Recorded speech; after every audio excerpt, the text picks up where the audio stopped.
জট, চুলগুলো থাকবে এলোমেলো কিংবা মাথায় জট। পাগল যদি হবে পরনের মধ্যে জটের বস্তা থাকবে আর মাথার মধ্যে চুল এলোমেলো থাকবে।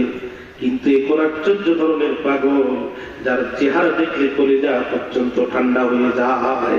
আল্লাহু আকবার। যার মুখের কথা শুনলে অন্তর ঠান্ডা হয়ে যায়। এ মহামানব কোনদিন পাগল হতে পারে না। আল্লাহ রাসূল দাওয়াত দিলেন যতক্ষণ, আবু লাহাব বাধা সৃষ্টি করলো ততক্ষণ। আবু লাহাবের এক নম্বর অপরাধ হচ্ছে কোরআনের দাওয়াতে বাধা দেয়া। আর 90% মুসলমানের দেশে ছলে বলে কৌশলে আল্লাহর দ্বীনের দাওয়াতে বাধা সৃষ্টি করে যারা, এ জাতির আবু লাহাব তারা। ধনী মানুষ অসুস্থ হইতে রক্ত দরকার। ও নেগেটিভ ব্লাড কোরআন তোমার রক্ত সহজে মিলে না, কারোর সাথে পাওয়া যায় না। হঠাৎ করে এক কৃপণের রক্তের সাথে মিলে গেছে। কৃপণকে বলছে তোমার রক্ত দিতে হবে। কৃপণ বলছে ভাই নৌকার কিছু দিলে না, আমি ভাত ঠিক মতো খাই না, রক্ত দেয়া ফেলে। ধনী মানুষের সাথে লোকজন বেশি ছিল। ধনী মানুষ কৃপণকে ধরে নিয়ে হসপিটালে ভর্তি করে 3 ব্যাগ রক্ত দিয়েছে। কৃপণকে খোদা আমার তো সব নিয়ে নিল। ধনী মানুষ বলছে না মাত্র 3 ব্যাগ দিয়েছি। রক্ত নিয়ে যখন শেষ হলো, ধনী মানুষ টেবিলে ড্র টান দিয়ে 3 লক্ষ টাকার একটা চেক দিতে কৃপণের হাতে দিয়ে। কৃপণ চেকটা দিতে বলছে স্যার অসুবিধা নেই, আমি আরো একটা রক্ত দিতে চাই। ধনী মানুষ বলছে লাগবে না, লাগবে যখন তোমাকে টেলিফোন করবো তখন। 1 মাস পরে আবার টেলিফোন করছে রক্ত দরকার। বলছে কোথায় আসতে হবে শুধু বলেন একবার। ও চিন্তা করছে আগের দিন হঠাৎ করে নিয়েছে তাই 3 লাখ দিচ্ছে, আর আজকে তো যে নিবুজে নিচ্ছে আজকে তো 5 লাখ দিবেই। ভাইরা আমার হসপিটালে একটা গেলা বললো, ধনী মানুষ কৃপণ চলে গেল, রক্ত দিল। রক্ত নেওয়া শেষ সোনার বাংলাদেশ। ধনী মানুষ পকেটে হাত দিল, সেখানে 5টা 2 টাকার নোট ছিল, তার 3টেই ছেঁড়া ছিল। এটা কৃপণের হাতে দিল। কৃপণ দেখলো, মেজাজ খারাপ হলো, ছুরি ফেললো আর মুখে বললো মিয়া হাসলাম করার জায়গা পান না। 1 মাস পূর্বে আমি ছিলাম ধনী, আমার মনও ছিল ধনী, তুই কৃপণ খারাপ, রক্ত খারাপ। তোর রক্ত যেই দিন আমার রক্তের মধ্যে তুলেছে আমি নিজেই কৃপণ হয়ে গেছি। আজকে 90% মুসলমানের দেশে কোরআনের মাহফিলে স্টেজ রেডি, প্যান্ডেল রেডি, বক্তা রেডি, ক্ষমতার দাপটে একজন পুলিশ নিয়ে এসে আল্লাহ কোরআনের মাহফিল বন্ধ করে দিয়েছে। সবকিছু সাজানো গোছানো ক্ষমতার দাপটে বক্তাকে ঘাট করে স্টেজ থেকে নামায় দিয়েছে। পুলিশ দিয়ে অ্যারেস্ট করে কারাগারে রেখে ইনজেকশন পুশ করে হত্যা করেছে। আর ডাক্তার প্যান্ডেল পুতুল নাচার নায়ক নায়িকাদের জীবনের নিরাপত্তা দিয়েছে। যারাই কোরআনের দাওয়াতে বাধা দিয়েছে, এটা রক্ত পরীক্ষা করে দেখবেন, এটা রক্তের ভিতরে আল্লাহ হবে রক্তের ঘ্রাণ খুঁজে পাবেন।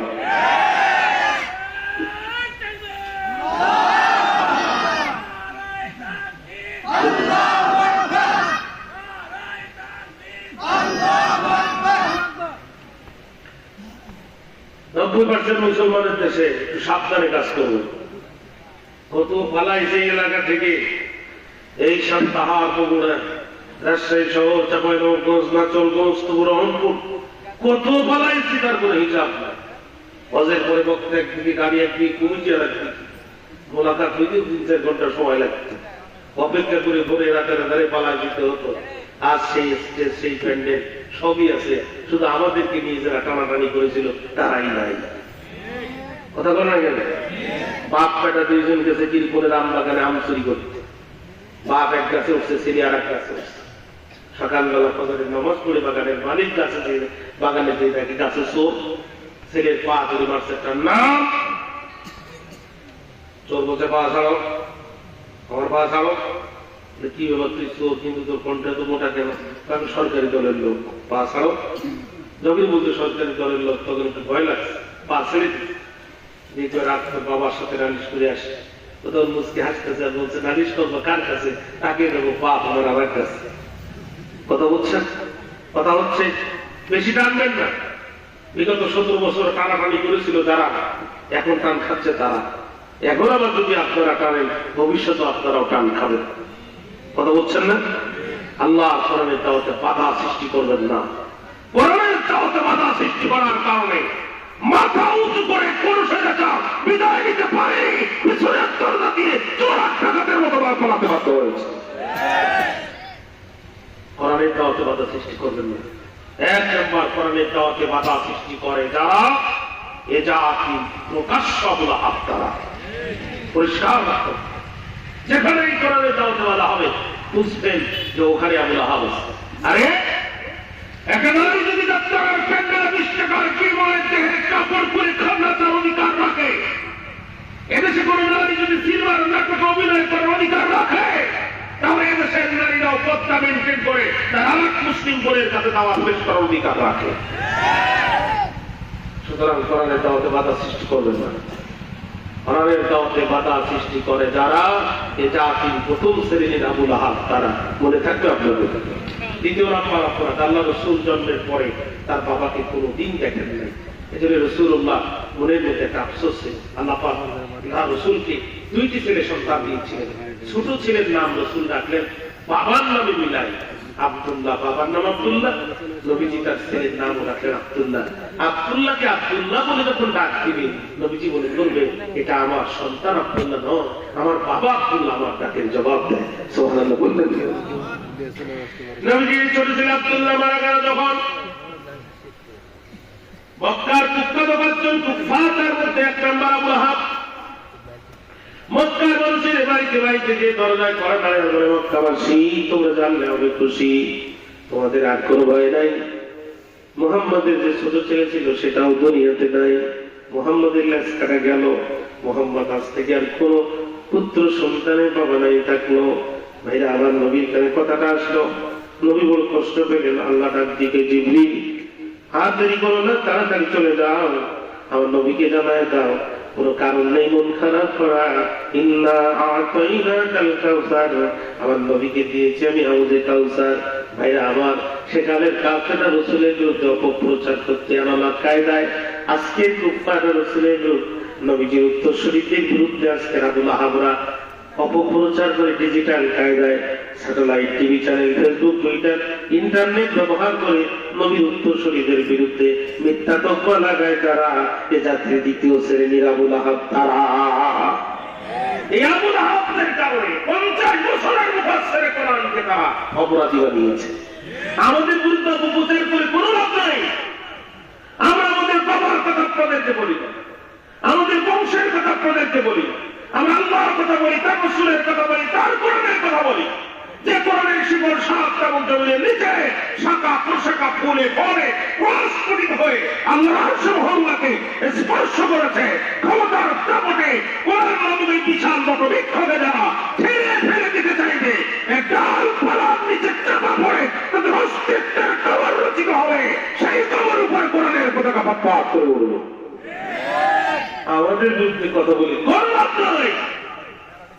আমরা আমাদের বাবার কথাও বলি না, আমাদের দাদার দিকেও জাতিকে ডাকি না, আমরা জাতিকে ডাকি আল্লাহর দিকে আর তার রাসূলের দিকে। 2 নম্বর। এবার আসে 3 নম্বর। নবীজি কোরআনের দাওয়াত দিল যখন, মক্কার কাফিররা নবীর পরিবারের বিরুদ্ধে অবরোধ দিল, তখন আবু লাহাব বৈঠক ডাকলো। এই বৈঠকের সভাপতি আবু লাহাব নিজেই। সিদ্ধান্ত হলো রাসূলের পরিবারের কাছে গম বিক্রি করা যাবে না, আটা বিক্রি করা যাবে না, রুটি বিক্রি করা যাবে না। নবীজির পরিবারের কাছে নিত্য প্রয়োজনীয় জিনিস বিক্রি করবে যারা, উল্টে বিপদে পড়বে তারা, না কে রাসূলের পরিবারের কাম ছাড়া। এই সিদ্ধান্ত নেওয়ার পরে নবীজির পরিবারের সদস্যদের পিঠের সাথে পিঠ লেগে গেল। আমার বাইরে এক পর্যায়ে তারা গাছের ছাল আর পাতা খাওয়া শুরু করলো। তৃণলতা ভুজি প্রাণীর বাথরুম যখন সবুজ হয় এবং গুটি গুটি আকার হয়, রাসূলের পরিবারের সদস্যদের বাথরুম সবুজ গুটি গুটি আকার ধারণ করলো। ঠিক সেই মুহূর্তে বাইরে থেকে একটা বাণিজ্যিক ক্যামেরা নবীজির গোত্রের সামনে যখন আসলো, রাসূলের পরিবারের সদস্যরা পেটের মধ্যে ক্ষুধা, চোখের মধ্যে পানি, পকেটের সামান্য দিরহাম নিয়ে খাদ্য কেনার জন্য গেল।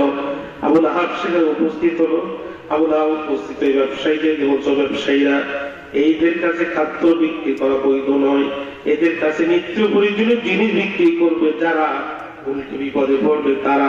চিন্তা করো না তোমরা,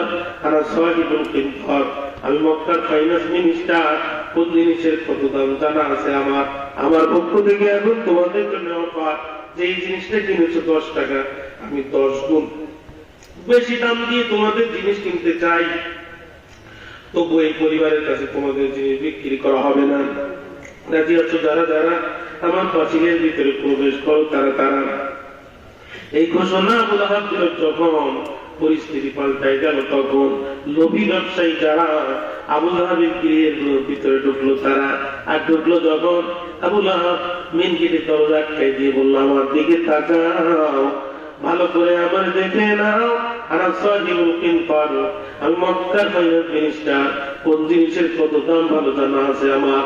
অর্থাৎ এই টাকা দিয়ে প্রশ্ন করায়, একই টাকা দিয়ে করবা বিক্রয়। যদি না চাও তাহলে বলে রে যেও না, আমি দুইটা মন্ত্রণালয়ের রানিং মন্ত্রী, অর্থমন্ত্রীও আমি, স্বরাষ্ট্রমন্ত্রীও আমি, এখান থেকে জানিয়ে যেতে পারবা না, মালও দিবা জানো দিবা। ভাইরা আমার, এই দুঃসময়ে নবীজির পরিবারের কাছে খাদ্য বিক্রি করতে না দিয়া, অজোর করে বেশি লোকের অফার দিয়া, নিজের দরজা নিজের এরিয়ার ভিতরে ঢুকায় আটকায়া মালগুলো প্রয়োগ করেছিল যে আবু লাহাব ছিল সে। আজও তারা 30 টাকার চিনি 300 টাকা বানায়, 10 টাকার কাঁচা জাল 1000 টাকা বানায়, জাতিকে একটা কৃত্রিম সংকট তৈরি করে 100 টাকার পেট্রোল 300 টাকা বানায় যারা, এ জাতি আবু লাহাব তারা। কথা কি বুঝতেছেন?